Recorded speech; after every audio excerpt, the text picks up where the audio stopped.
Hello YouTube, this is Asatsu5 and today I'm going to be showing you my new gun. Those of you on Instagram have already seen this gun. No, it's not the 1911. I've traded that for this one. And so yeah, I've been trying to film this video several times, and every time I'd go to film it, something would go wrong.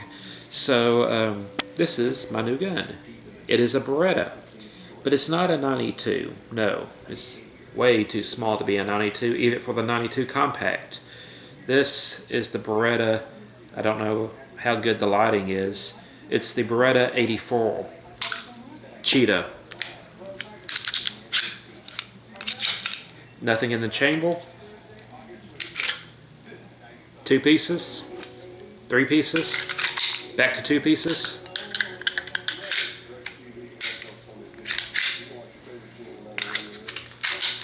So we have determined that this gun is safe and will not fire. Okay, yeah, the reason why I got this gun, well, I was happy with the 1911 far as how cool of a gun it is, but I decided I needed a carry gun. I want to get my CHL sometime in the somewhat near future, and I wanted a more carryable gun. Now the 84 Cheetah is a 9mm short, or 380, which you're probably wondering, why did you get a huge 380? And you'll be right, this is kind of odd. You don't see a lot of these in the States. Even if you go on Beretta's website and you look at the different gun pages, they're all in English, except for this one. This one's in Italian. And it's a double stacked magazine. Yeah, I got a rather large 380. So the reason behind this is I wanted something that was concealable. I wanted something more than 6 shots. This is 13 plus 1. I wanted something that was all metallic and somewhat hefty, which you might be thinking that's kind of weird, but remember, if you watch some older videos, I have shaky hands. You know, I think it's related to dysgraphia. I do have dysgraphia, which is a writing disorder. I figured that a heftier gun will be more stable when pointing it and shooting it. Also, this has a longer sight radius, has legitimate sights on it, and has a longer barrel, so it should get higher velocity out of it than a pocket pistol. I do plan on getting a pocket pistol, but it's going to be the Beretta Tomcat in 32. And it's so odd that I went to a 380, considering that I've always leaned towards, you know, Magnum rounds or Magnum guns. My first handgun, I think I got it in the 8th grade, was a cap and ball revolver, Ruger Old Army 45 caliber. I traded that for a Ruger Black Hawk in 41 mag. Liked it, and I liked the Old Army too, but the 41 mag was expensive to shoot and it was hard to find ammo for it. So I traded that for a Ruger Vaquero 357 mag.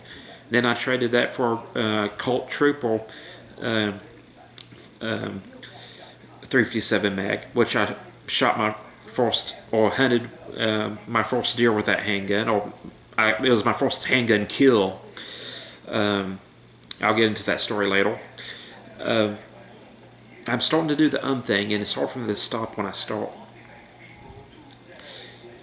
Anyways, I traded the Colt Trooper for my Ruger Mark III. I got the Glock 20 and 10mm. I got my Bond Arms Derringer and 45 Long Colt 410. I'm not afraid of recoil. In fact, I used to shoot 41 mags one-handed. Not necessarily the most accurate thing to do, but it doesn't scare me. So it's weird that I went to a 9mm short. And some of the theory is that this is going to be a very fun gun to shoot, low recoil. Although I'm not afraid of it, but I'm hoping that it'll help my accuracy. Everything is about increasing my accuracy, which practice will do. I've been asked several times in the past, hey, do you have a CHL? Do you have a CCW? What gun do you carry? Why don't you carry a gun? You know, all those related questions. And I've always justified it or told them that I didn't carry a gun for a few reasons. One, you can carry a knife almost anywhere. Two, I know where the knife is going. I'm not going to miss with the knife and hit an innocent bystander. That was one thing I was always afraid of, that I'll be holding my gun and I'll twitch and my bullet will go someplace it doesn't need to go. So I never had like a major twitching problem, but I realized that my hands were a little bit shaky, and so it was something that was always in the back of my mind. But I came to the conclusion that there was a great benefit to carrying a handgun, that there's some things knives can't do. So I decided to possibly get a gun that will maximize accuracy, fun at the range. Ammo is relatively easy to find. That's why I got this. 14 rounds plus one in the chamber, which means it carries a whole lot more than the Bond Arms Derringer or your average pocket pistol.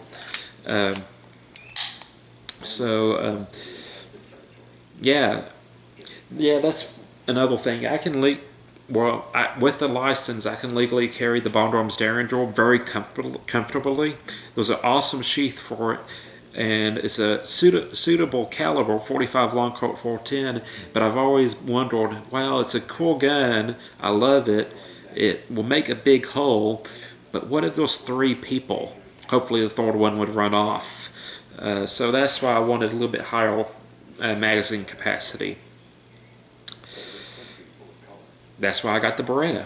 And I'm interested in the Beretta 92 Compact. I'm interested in the Beretta Tomcat. I haven't shot this yet. I have a loaded magazine with hollow points. I want to get the Lehighs, but I'm not going to invest into the Lehighs until I get my CHL probably.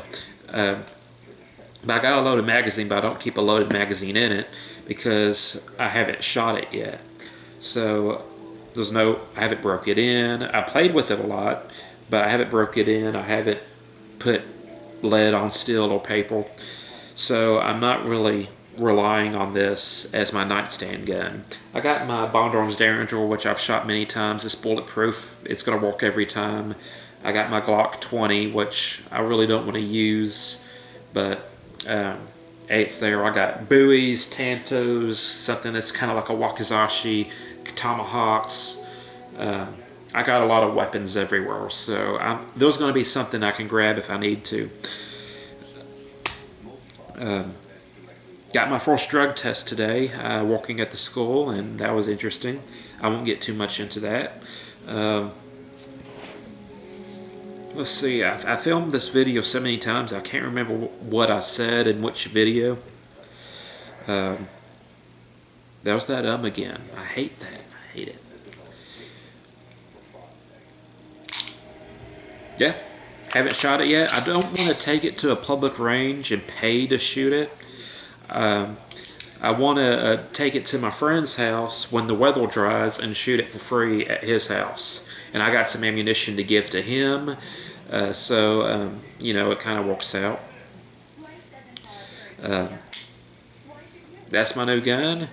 If you haven't heard, the UK, or at least Britain and Wales, are outlawing zombie knives. Look that up if you want a good laugh. Again, our condolences to my UK viewers for your ever-decreasing and dying freedom. Makes me happy to be an American and more happy to be a Texan. Yeah, that's ridiculous. I watched Scullygram's video on it. Love Scullygram weapons videos. And the video itself was funny, but the comments were hilarious. I was at work, and I was laughing out loud like an insane person reading the comments. And so it made for a good day, and then you realize that that's reality to a lot of people. The government gets really, really scared of them and makes these stupid laws outlining these novelty weapon-shaped objects that really don't not really good weapons at all. So yeah, I've always wanted to go to Britain and Scotland. Britain has some amazing armory museums. Because medieval times, Renaissance, UK is really big into that. But they're not too keen on those citizens being able to protect themselves with weapons. Although it is kind of interesting, correct me if I'm wrong, but in Europe in general, and I think in Britain, silencers are easier to get than they are in the United States. And before you, weapon terminology, Nazis yell at me for calling them silencers, keep in mind the guy that invented them and invented the muffler originally advertised them as silencers. So that is the correct term, or the original term at least. So yeah, it's easier to get a suppressor or silencer in Europe, I think, than it is here in the United States. And I guess I'll turn this to a vlog video. The reason why silencers are more difficult to get here is because of the Great Depression. Not because it's an assassin's weapon, but they were afraid that people would be poaching wild game and livestock with silencers. So they bumped them up to a controlled weapon, and they made the tax stamp $200 when the silencer itself cost just a few bucks. So it made it completely impractical to get the tax stamp and the silencer until present day, when a silencer costs $200 and the tax stamp costs $200. So it's a little bit more justifiable. I hope to get a silencer someday. That's why I got the Packlight Apple. So it's interesting. It's interesting. I love history, even though some history and some current events are completely stupid. Has magazine disconnect.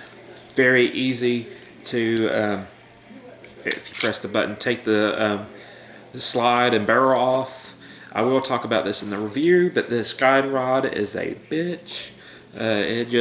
It's not as easy as a Glock. It tends to spring out and shoot out across the room. So I try to avoid taking that out.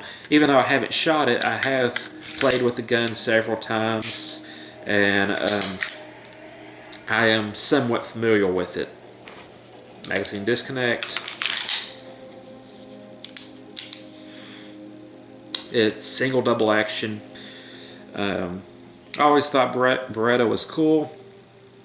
They were about a 500-year-old company. So yes, this is my new gun. Again,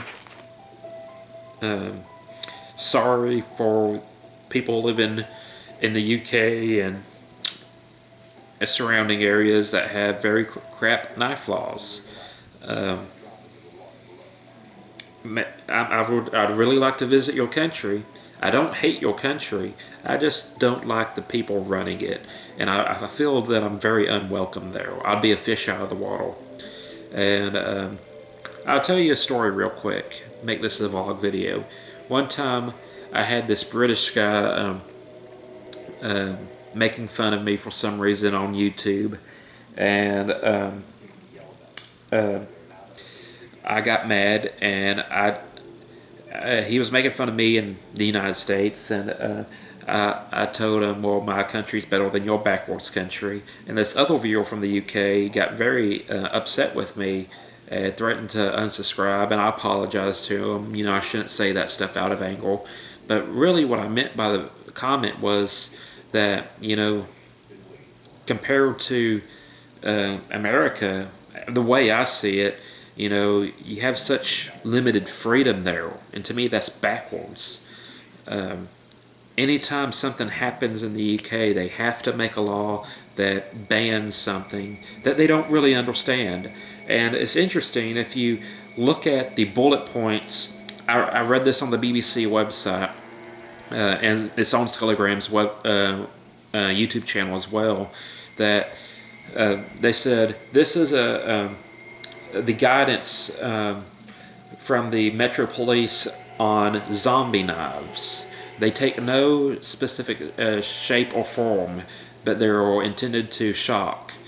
They have no specific size, but often have words or symbols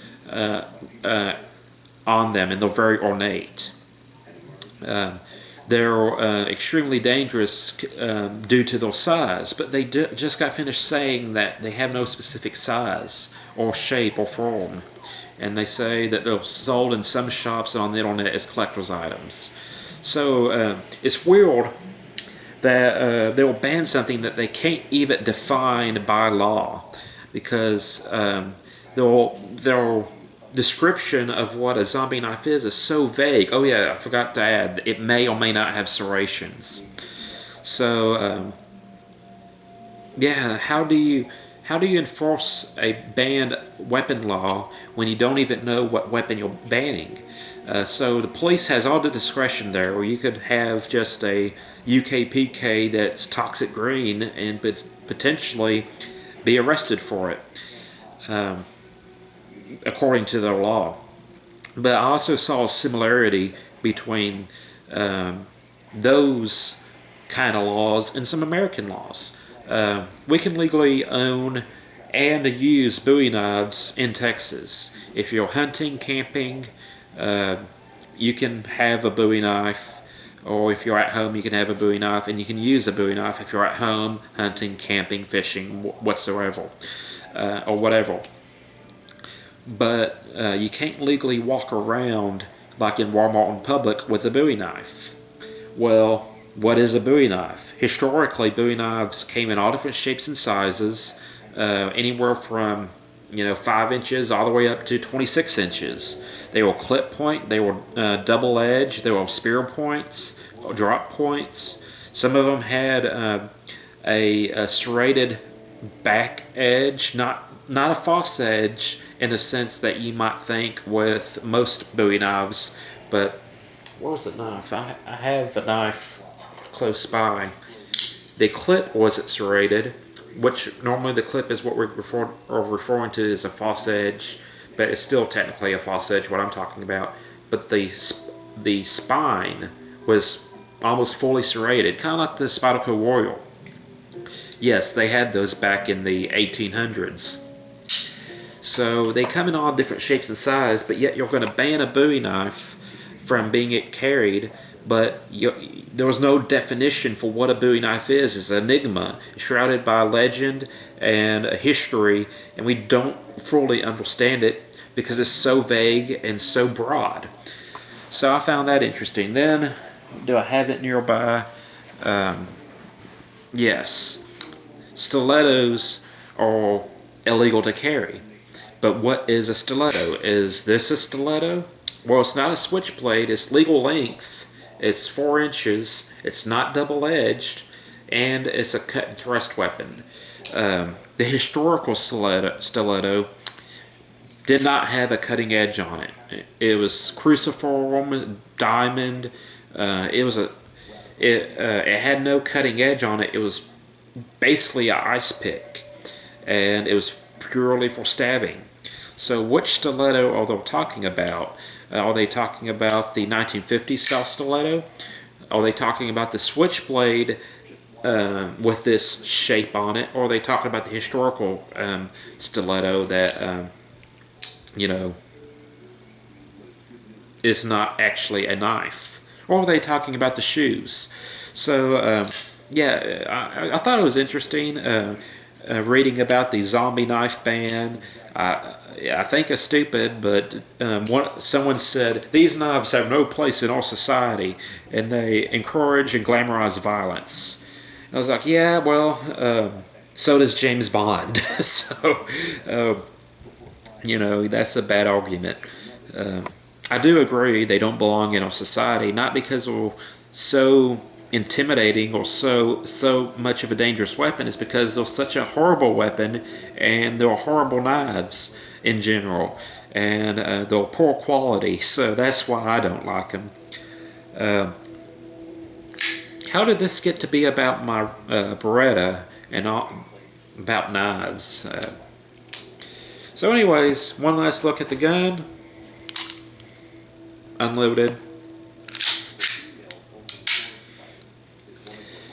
I think this is going to work well for me. I do want a pocket pistol, a Beretta Tomcat, to carry at the beach in my swim shorts, walking around the seawall and stuff. So yeah, that's my new gun. I hope you enjoy this video. I kind of started rambling, but I guess I have nothing else to say. Hope y'all have a great day. I'm a Satsu 5, and I'm out.